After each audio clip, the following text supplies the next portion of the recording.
ETV YouTube channels లో మీ వ్యాపార ప్రకటనల కోసం ఈ నంబర్కి కాల్ చేయండి. రాబోయి చందమామ.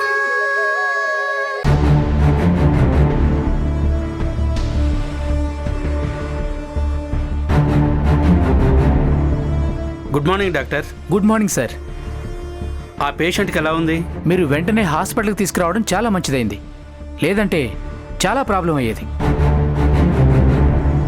పల్స్ రేట్ బాగా పడిపోయింది. ఇంకో గంట లేటుగా వస్తే ప్రాణాలకి గ్యారంటీ ఇవ్వగలిగేవాళ్ళం కాదు. అయినా అంత లేట్ ఎందుకు చేశారు? జైల్లో ఖైదీలు ఇలా భోజనం మానేయడం, ఒంట్లో బాగాలేదని డ్రామాలాడటం మాకు కామనే డాక్టర్. తను అలాగే నటిస్తుందనుకున్నాం. తను పడిపోవటం చూసి అనుమానం వచ్చి లక్కీగా తీసుకొచ్చాం. లక్ ఆమెది కాదు, మీది.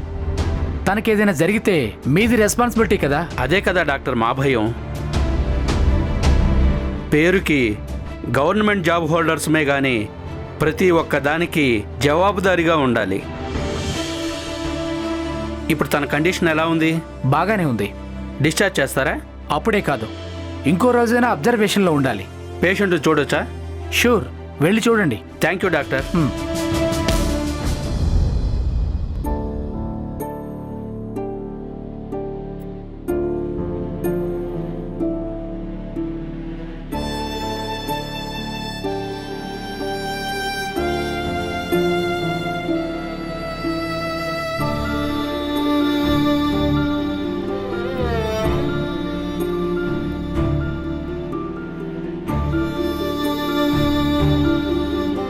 ఎలా ఉంది ఇప్పుడు?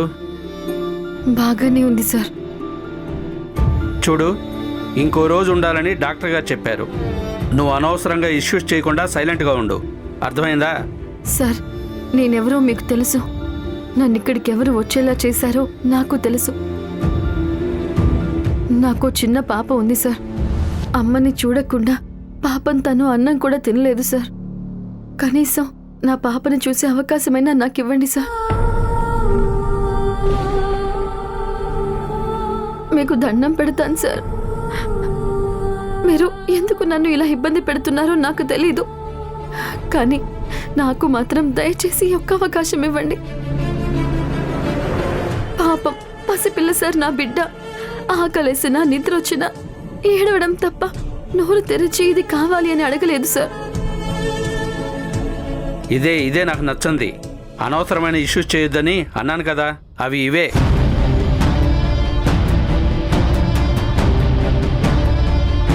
తనని జాగ్రత్తగా చూసుకో. Okay sir. అంతకు ముందు చేసినట్లు చేసావంటే ఇటు నుంచి ఇటే ఉద్యోగం పీకి ఇంటికి పంపించాల్సి వస్తుంది. జాగ్రత్త. సార్. Yes sir. మీలో కొంచెమైనా మానవత్వం లేదా సార్? ఇదే సిచ్యువేషన్లో మీ కూతురుంటే ఇలాగే చేస్తారా సార్? తప్పు చేసిన వాళ్ళకి శిక్ష పడాలి, కానీ ఏ తప్పు చేయకుండానే నాకు శిక్ష పడుతుంది. నాకే కాదు సార్, నాతో పాటు నా బిడ్డకి, నా భర్తకి, నా కుటుంబానికి శిక్ష పడుతుంది. ఇదంతా మీ వల్లే సార్. నువ్వు ఎంత మాట్లాడినా ఏం చేసినా సరే నేను మాత్రం ఎలాంటి హెల్ప్ చేయలేను. నువ్వు జైల్లో ఉన్నంతకాలం నీకు ఏ ప్రాబ్లం రాకుండా చూసుకుంటాను. అంతవరకు అయితే చేయగలను. అంతకు మించి నువ్వే ఆశలు పెట్టుకోవద్దు. Sir, be careful. తనని చాలా జాగ్రత్తగా చూసుకో. ఏ మాత్రం ఛాన్స్ దొరికినా తప్పించుకుంటుంది. ఎవరితోనూ కమ్యూనికేషన్ లేకుండా చూసుకో. Yes sir.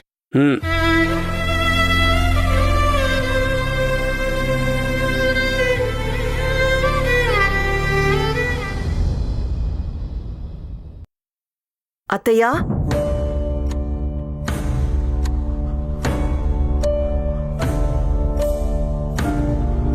అత్తయ్యా,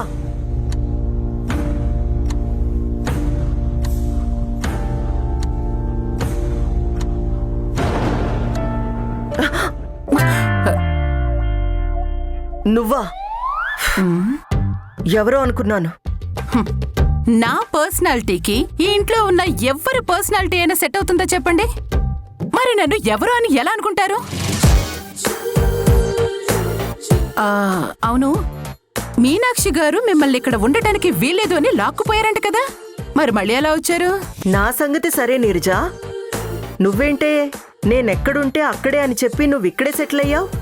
వద్దామని అనుకున్నానండి, కాకపోతే లాక్కుపోయింది మిమ్మల్నే కాని నన్ను కాదు కదా అని ఆగిపోయాను. నువ్వు బాగా బతక నేర్చిన దానివే. ఏదో మీ దయ మేడం. రుద్రాణి, అత్తయ్య, ఏమైందమ్మీ? లే. ఇంకేం కావాలత్తయ్య? మీరు నా జీవితం నిలబెడతారు, నా కాపురం బాగు చేస్తారని మిమ్మల్ని సాయం అడిగితే మీరు నన్ను ఇలా మధ్యలో వదిలేస్తారా? ఇది మీకు న్యాయంగా ఉందా అత్తయ్య? అది కాదమ్మీ, నీ కాపురాన్ని నిలబెడతానని మీ అత్తయ్య గారు నిన్ను తీసుకొని పోయిండారు కదా, ఇప్పుడు నువ్వేం దిట్ట మాట్లాడుతుండవు? ఎవరు? మీనాక్షి గారా? ఆవిడ నా కాపురం నిలబెట్టేది. అసలు నాకు భరత్కి మధ్య పుల్లలు పెట్టింది ఆవిడత్తయ్యా.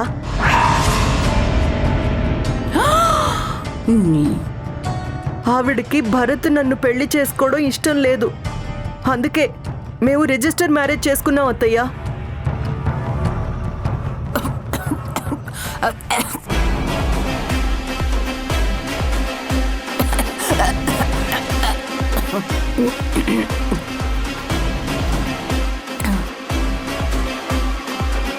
ఎంతైనా కొడుకు చివరికి కన్న తల్లి మాటే వింటాడు కదత్తయ్యా, అందుకే భరత్ నన్ను పక్కన పెట్టాడు. నేనంటే ప్రేమతో లవ్ మ్యారేజ్ చేసుకున్న వ్యక్తి నన్ను చూస్తేనే చివరికి చిరాకు పడ్డానికి కారణం ఆవిడే అత్తయ్యా.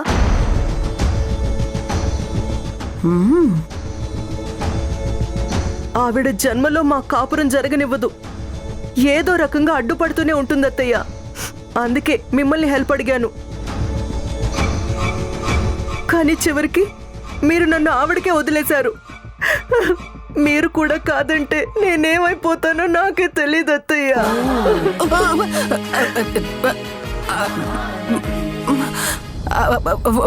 ఫోన్ వచ్చింది మేడం.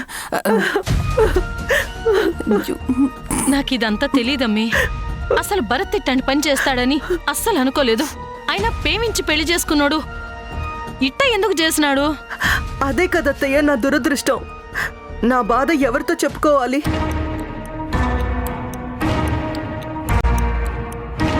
ఎన్నో ఆశలతో వచ్చానత్తయ్య, మీరు దేవతలాగా నాకు వరాలు ఇచ్చారు అనుకున్నాను, కానీ ఇలా హ్యాండ్ ఇస్తారు అనుకోలేదు. అయ్యో, నువ్వు అట్ట ఏడుస్తా ఉంటే నాకెట్టాగో ఉందమ్మా. నువ్వు ఏడవబాక. నాకు కొంచెం టైం ఇవ్వు, భరత్తో నేను మాట్లాడతాను. ఎట్నైనా మీ ఇద్దరికి నేను పెళ్లి చేస్తా. పెళ్లి అయిపోయిందండి, మీరిప్పుడు చేయాల్సింది పెళ్లి కాదు, తాళి కట్టించడం అంతే. అది మాత్రం పెళ్లి కాదా ఏంది? అనవసరంగా నువ్వు ఏదేదో చెప్పబాకమ్మి. చూడమ్మి, ఇంకొద్ది దినాలు ఆగినావంటే నీ కాపురం సంగతి నేను చూసుకుంటాను. అర్థమైనదా? అంతవరకు నువ్వు ఓపిగ్గా ఉండు. థ్యాంక్ యూ అత్తయ్య, థ్యాంక్ యూ సో మచ్. మొత్తానికి లక్ష్మి గారిని మరోసారి పిచ్చిదాన్ని చేశారు. మీరు పొరపాటున పోలీస్ అయ్యారు గాని మేడం, అదే ఆర్టిస్ట్ అయ్యుంటే ఈ పాటికి చాలా మందిని. గ్యాప్ ఇచ్చావేంటే? నేనివ్వలేదు మేడం, అదే వచ్చింది. పిలిచేయ్. ఏముంది, మీ దెబ్బకి చాలా మంది మోసపోయేవాళ్ళు అంటున్నాను. అయినా దక్కదు అని తెలిసి కూడా ఇలా వెంటపడుతున్నారంటే మీరు మామూలోడు కాదండి. అతని పేరేదో ఉందండి, అల్లావుద్దీన్ ఖిల్జీ అనుకుంటా. 21 సార్లు 23 సార్లు దండయాత్ర చేశాడంట. మీరెన్నిసార్లు దండయాత్ర చేస్తారు మేడం? చచ్చేదాకా ప్రయత్నం చేస్తూనే ఉంటాను నీరజా. ఎన్నిసార్లు ఫెయిల్ అయ్యాననేది ముఖ్యం కాదు, చివరికి గెలిచానా లేదా అనేది మాత్రమే ముఖ్యం. మిమ్మల్ని బాగు చేయటం ఆ బంజారా హిల్స్ భగవంతుడి వల్ల కూడా కాదు మేడం. నీరజా, నా సంగతి వదిలే, ఒకసారి నీ ఫోన్ ఇవ్వు. ఎందుకు మేడం? ఇవ్వు చెప్తా. మొన్ననే కొన్నాను మేడం, ఫోల్డింగ్ ఫోను. బాగుందా? 1,50,000 మేడం. అమ్మో, అమ్మో, అమ్మో, అమ్మో, అమ్మో, అమ్మో. 1,00,000 మేడం. ఎంత పని చేశారు మేడం.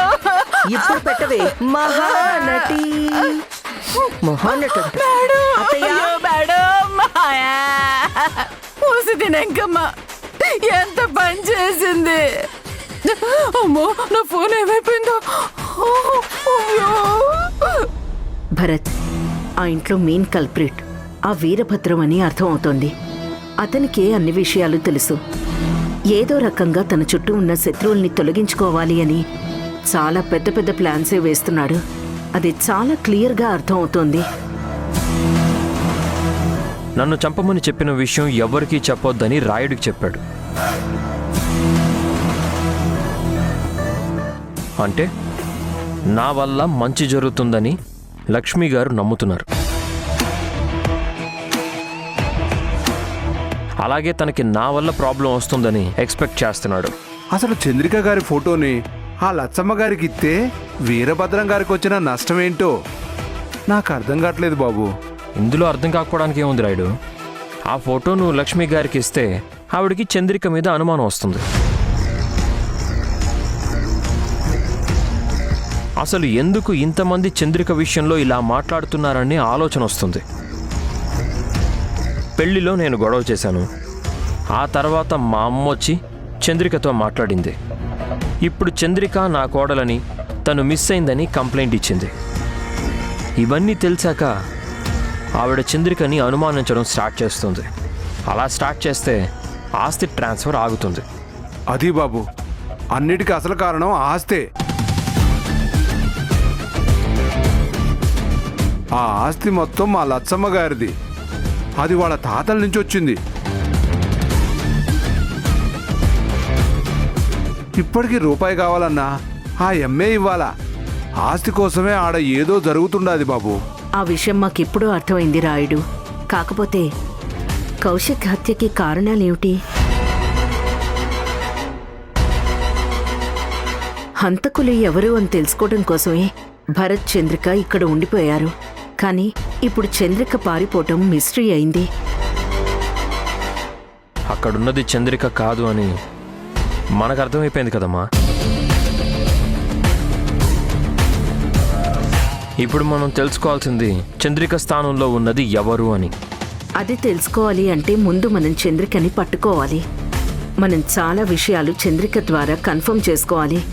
పెళ్లికి ముందు వరకు బాగున్న మనిషి పెళ్లి తర్వాత మారింది అంటే చాలా అనుమానాలు వస్తున్నాయి. అవన్నీ క్లియర్ కావాలి అంటే ఆ అమ్మాయితో మనం మాట్లాడాలి. ఆ ఎమ్మె మాట్లాడదు కదమ్మా. అందుకే నువ్వు ఏదోలాగా చంద్రికని ఆ ఇంటి నుంచి బయటికి తీసుకొని రావాలి. అక్కడుంటే చంద్రిక నోరు విప్పదు. ఆ వీరభద్రం మాట్లాడినీయడు. అందుకని నువ్వే ఏదో ఒకటి చెప్పి మెల్లిగా చంద్రికని బయటికి తీసుకురావాలి రాయుడు. అట్నే అయ్యా. జాగ్రత్త, వీరభద్రంకి తెలియకూడదు. తనకి తెలిసిందంటే పొరపాటును కూడా చంద్రికని బయటికి రానివ్వడు. ముందు నీ పైన సీరియస్ అవుతాడు. మనకు అక్కడున్నది చంద్రిక కాదు అనే అనుమానం వచ్చిందని తెలిస్తే తను జాగ్రత్త పడిపోతాడు రాయుడు. నేను చూసుకుంటాను కదా బాబు. నేను ఆడి నుంచి ఆ ఎమ్మిని తీసుకుని వచ్చేటప్పుడు మీకు చెప్తాను. మీరు వచ్చేయండి బాబు.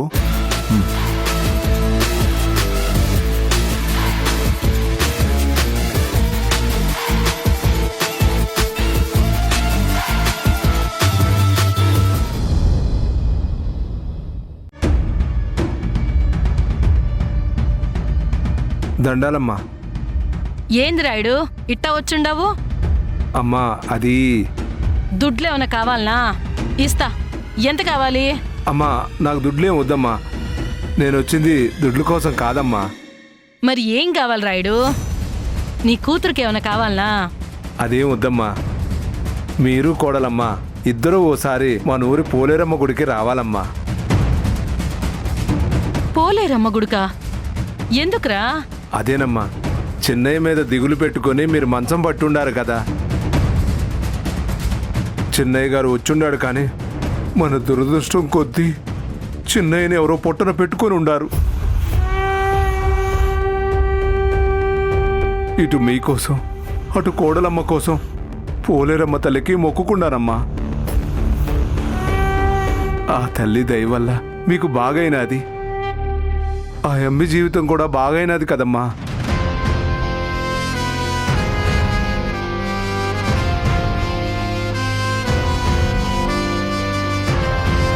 సిద్ధుబాబుతో పెళ్లి జరిగినది కదా.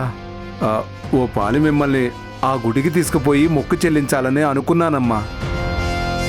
అట్నా మంచి పని చేసుండవు. కానీ ఈ రోజు కుదరదు, కానీ ఇంకో రోజు పెట్టుకుందాంలే. లేదమ్మా, ఇప్పటికే చాలా దినాలైనాయి. అమ్మోరు మొక్కు కదా, అనుకోగానే తీర్చేయాలమ్మా. ఇప్పటికిప్పుడంటే ఎట్టారా? అడు చూడు, ఆడ పనులన్నీ ఏడ పనులు ఆడనే ఉండిపోయినాయి. నువ్వు ముందు ఒక మాట చెప్పాలి కదా. అది అనుకోలేదమ్మా. పోనీ మీరు రాకపోయినా చిన్నమ్మ గారినైనా పంపించండి అమ్మా. ఈరోజు చాలా మంచి రోజు. ఆ ఎమ్మి చేత అమ్మోరు తల్లికి బొట్టు పెట్టించినామంటే మంచి జరుగుతుందమ్మా. అది నిజమే. సరే ఉండు. చంద్రిక, అమ్మ చంద్రిక,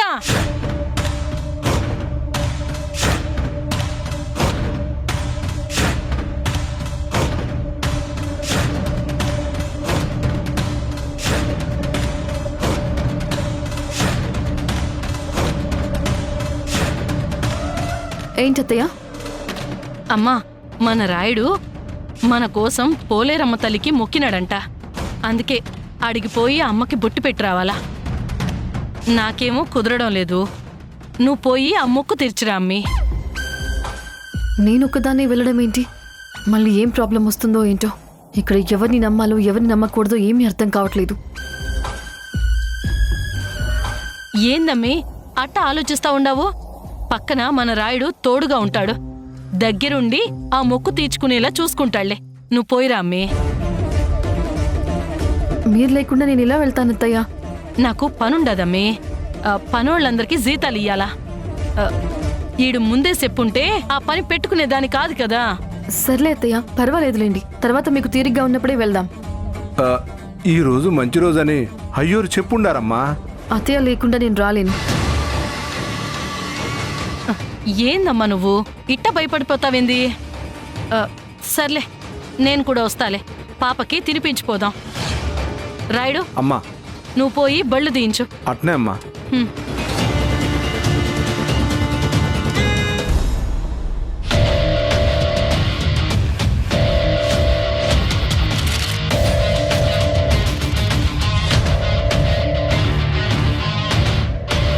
భరత్ బాబు, ఆ అమ్మితో పాటు లచ్చమ్మ గారు కూడా వస్తాండారు.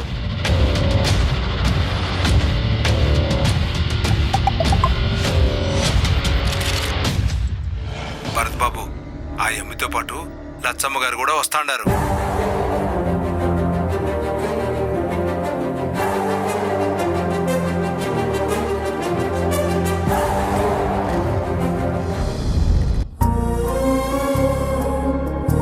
అమ్మా, టాబ్లెట్ వేసుకో.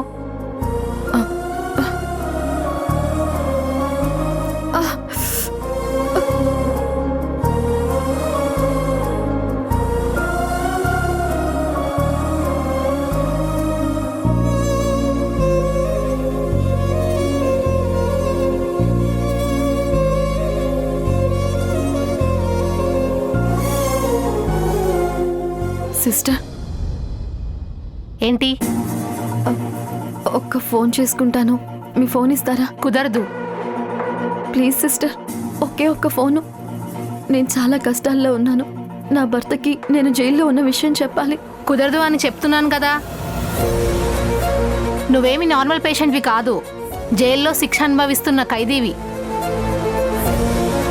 నీకు గనక ఫోన్ ఇచ్చానంటే నీతో పాటు నేను కూడా జైలుకి రావాల్సి వస్తుంది. ఎవరికి తెలియకుండా ఒకే ఒక్క కాల్ చేసుకుంటాను సిస్టర్, ప్లీజ్. అదంతా ఏం కుదరదు. అనవసరంగా నన్ను డిస్టర్బ్ చేశావంటే పోలీస్ కంప్లైంట్ ఇవ్వాల్సి వస్తుంది. ఏంటి నర్సుతో గొడవ? ఫోన్ అడిగాను, ఇవ్వను అంటోంది. చూడు, నువ్వు ఎంత గింజుకున్నా సరే ఇక్కడ నీకెవ్వరూ హెల్ప్ చేయరు. నీకు ఫోన్ ఇచ్చావంటే మాకెవరికైనా ప్రాబ్లమే అవుతుంది. కాబట్టి ఆ విషయం మర్చిపో. ఒకసారి నీకు హెల్ప్ చేసి ఎన్ని తిట్లు తిన్నానో చూసావుగా. మేడం, నేను పోరాడేది నా కోసం కాదు, నా బిడ్డ కోసం. నా పాపను చూడాలి అన్న ఒకే ఒక్క కోరికతో ఇంతమందిని బ్రతిమలాడుతున్నాను. ఎవరికి నా బాధ అర్థం కావడం లేదు. అంతా నా కర్మ.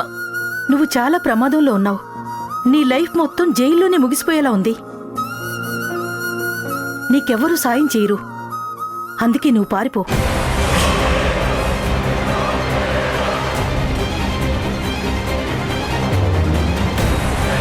ఏంటి, పారిపోవాలా? ఇక్కడ మాత్రమే నీకు అవకాశం ఉంది. జైలుకు వెళితే ఏం చేయలేవు. పారిపో. నేను మేనేజ్ చేస్తాను. నేను వాష్రూమ్కి వెళ్తాను, నువ్వు పారిపో.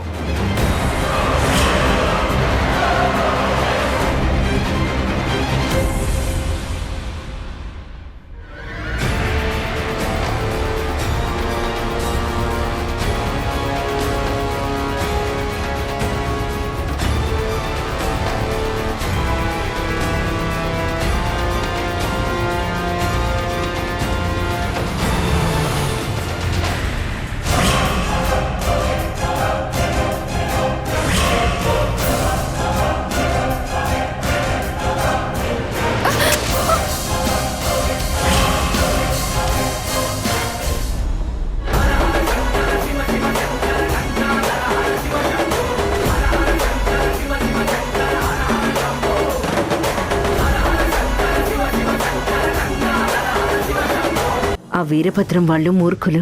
వాళ్ళని ఎదిరించి మనమేం చేయలేం. ఇప్పుడు కాకపోతే మళ్ళీ ఛాన్స్ దొరకదమ్మా.